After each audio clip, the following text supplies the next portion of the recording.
Google have announced the June spam update has commenced rolling out and is expected to take a week to complete.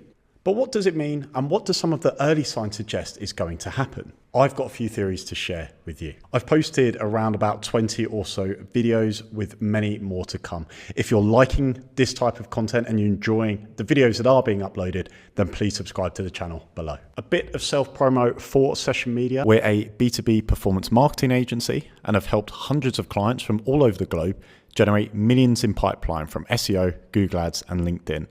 You can see a glimpse into what we've done to achieve that over the years in the case study section on our website. If you're a B2B business and keen to have similar successes, then send a message via the contact form on the site or drop me a DM. Okay, let's get into it. Okay, so the Google spam update, what are some of the early signs of what is to come? So just for full clarity, it has seemingly been confirmed that this is not a link spam update. So we're not looking at anything that's off page.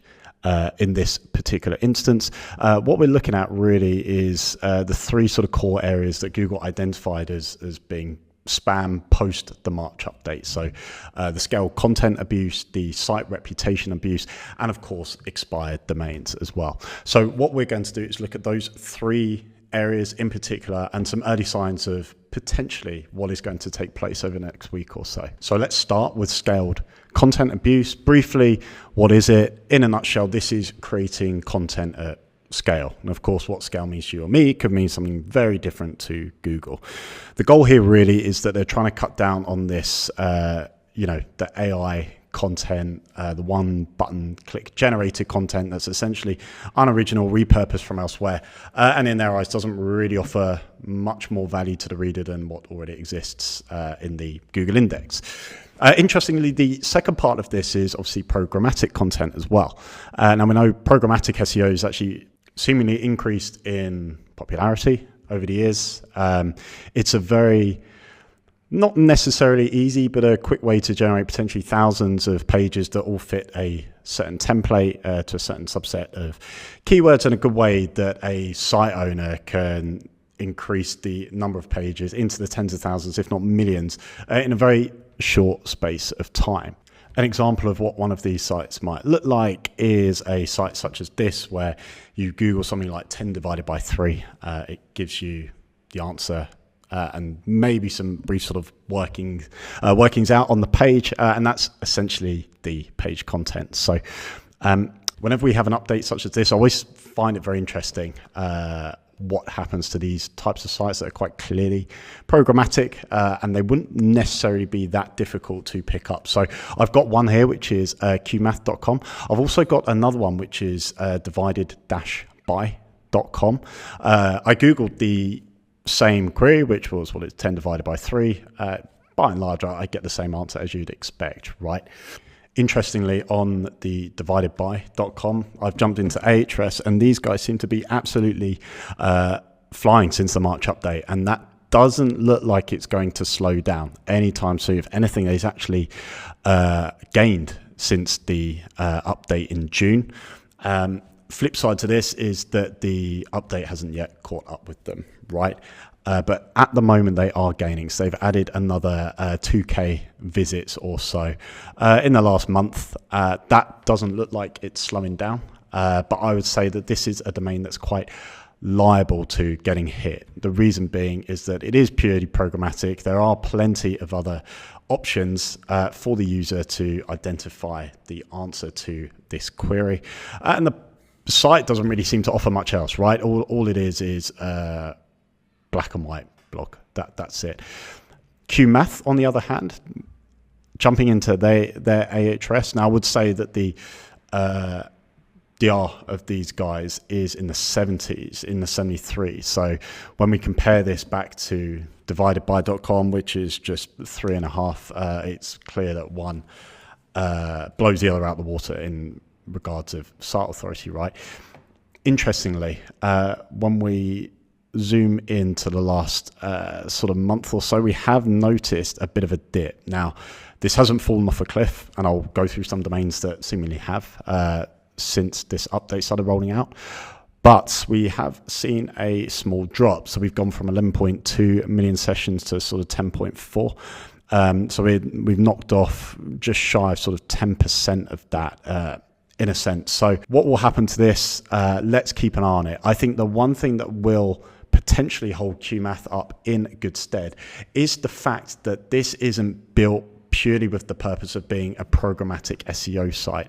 In fact, these guys are actually a tutor provider. So they offer learnings and tutorings in math, of course, to school kids. So because this is quite clearly a legitimate business, it's got Trustpilot, it's got pricing, and you can go ahead and sort of book tutors and various sort of other things like that. I think this one's going to be a little bit more robust and a little bit more bulletproof to any sort of update moving forward. But let's wait and see, right? The second section we're looking at is site reputation abuse, otherwise known as parasite SEO. And briefly, this is essentially creating a piece of content that may not be relevant to the host domain and leveraging the host domain site authority to rank that content. So we know that this has been notorious for, quite a few years now. I mean, this goes back into early 2000s. SEO has become a lot more prominent in the last sort of 18 months. And we know that there's been a couple of heavy hitting domains that have taken a real knocking out of this. Outlook India being one of the main ones, right? So the question is, start of June, is this still working? Now, remember, there was an additional update going out in May that sought to directly handle parasite SEO domains. Most importantly, the domains that are hosting the content. So what has happened? Well, I did a quick Google around a handful of phrases that I've been monitoring.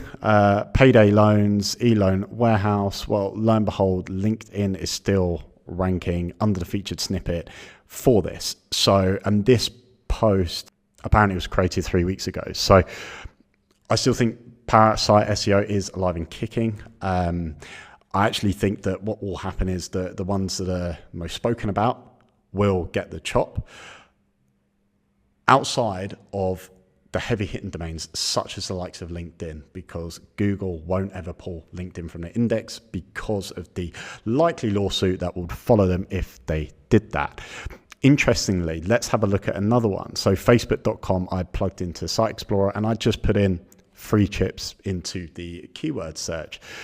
Interestingly, but unsurprisingly, we still got a number of highly valuable keywords that Facebook are ranking for. So essentially what's happening is users are creating Facebook pages with optimized keyword text as the title and driving users to those pages to then take an action and click onto the casino in this instance, right? So, Facebook is still alive and kicking. So I think with the likes of Parasite SEO, Google is still not able to algorithmically pull Parasite SEOs from the index outside of the ones that have been well publicized, well documented, right? So I think if Parasite SEO is still your game, then it's likely you may have some success doing this across Facebook and LinkedIn, right?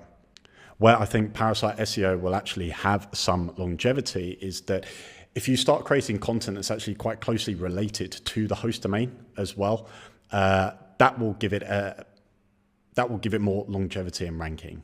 An example may be that you want to drive users to your HR software blog. Therefore, if you create a piece of content and host that on LinkedIn Pulse, and LinkedIn is vaguely relevant to the recruitment and the HR space, I believe you'll have a better chance of ranking longer term for those sort of queries on those sorts of articles than the likes of the payday loans that is currently ranking, right? Although I don't think Google will ever pull LinkedIn from the index, I do think that they will manually go through and hit a lot of the YMYL keywords that the likes of LinkedIn is ranking for. So it will hit this at a page level, not at a domain level, and certainly I don't even think at a subfolder level either. I don't think they'll pull all the Pulse subfolder articles from the index. So I think they'll go after the YMYL.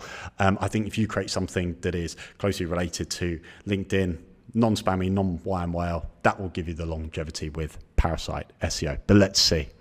The final part to this is expired domains. This is quite simply identifying domains that have not been renewed, buying those domains, renewing those domains, and pretty much leveraging the site authority to build a brand new site on it. We've got a few test sites we've done this for that I've never made public. They're still fine, they're still alive and kicking, but I have done a little bit more digging around this as to what some of the community is saying about this, right? So what I'm going to do is jump into Twitter and give a bit of an insight from this user. I'm going to mispronounce this, I do apologize, but Gagan Gotra. It appears that 2 domains that he was publicly writing about that were expired domains have actually, in fact, been pulled from the index, which is interesting. Now, he actually updated this just as I was about to record this video and say that this has also happened across another 2 expired domains that he had also made public as well. So it does look like expired domains could be the domains that get kicked out of the index in this update. Let's see. Interestingly, there's been a comment from this user here that has also claimed that another 4 of their sites have received similar treatment. So expired domains that have now been pulled from the index. I actually took the liberty to check some of these in Ahrefs, aznews.com. Yep, looks like it had a real spike right before the update rolled out, and then lo and behold, it's slowly losing all its keywords in Google, right? I checked another one which was aptly named Sassy by Savannah. This one almost looks dead in the water, and look at that. Not 3 weeks ago, it's doing nearly 250,000 visits in Google. That one is pretty much dead in the water. So it could be that expired domains are going to be the key focus of this particular update, and this will be really interesting to see. Now, obviously, I could go back into archive.org and take a look at the site. I haven't done that here. I think what will be important, and this sort of follows suit from the March update, right? If you build real businesses onto this site, I think if you acknowledge that this is a new domain with a new purpose, I think that will give you longevity in keyword rankings, right? If I jump back onto here, let me get the pen out. So one of the reasons that Google is doing this is because they don't want users to be misled. And the worry is that expired domains mislead users because you're leveraging the authority of the existing domain, all those brand signals and everything. You're building a new site with a new purpose on it. They're worried that users are going to be misled. I think if you avoid misleading, so you acknowledge that this is a new domain with a new purpose, and that purpose serves a business function of some kind. You're not just there to churn out more content into the ever-growing index of Google, then that probably will set you up better for the longer term. But let's see what happens. So thank you for watching. As always, if you've enjoyed this video, please subscribe to the channel. It means the absolute world to me. Otherwise, I'll see you on the next video. Thank you.